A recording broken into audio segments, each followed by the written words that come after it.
Now, to talk more about air pollution and how it impacts our health, we want to bring in Dr. Shayan, pulmonologist at Dignity Health St. Mary's Medical Center. Doctor, thanks so much for joining us. Thank you for having me. Okay, you can see the air. In fact, you can almost taste it in some areas. I call it chewy air. What is the top health risk for short-term and long-term exposure here?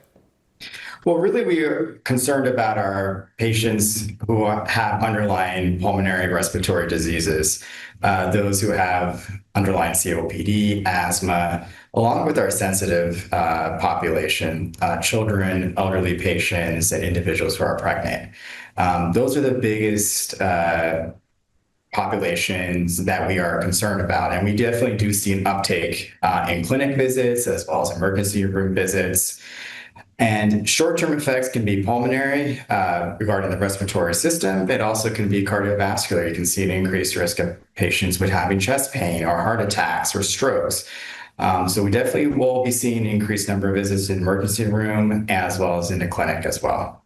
So a lot of people think, I'm good, I'm healthy, the air is going to clear, I can ride this out. What are some of the symptoms we need to keep in mind where maybe you should go to the emergency room or see a doctor?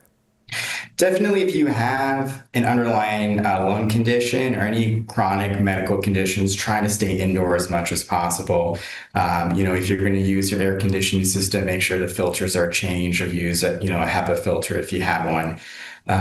Definitely wear a mask if you're going to be outdoors. Just like in January during the wildfires, then we recommend N95 for those people who are in close proximity to the fire zone or even are exposed chronically to the smoke. If you're going to touch anything that has ash on it, wear gloves, goggles to protect your eyes. But those are the symptoms you're going to see is watery eyes, cough, increased shortness of breath, more sputum production, phlegm production. We're talking about people who have issues, asthma, COPD, as you mentioned. Can you develop issues from breathing some of this bad air? Not necessarily develop it, but if you have it already, it can make your symptoms a lot worse. Long-term exposure to smoke, especially for our first responders, firefighters, definitely we have seen some incidents of lung issues that develop over time.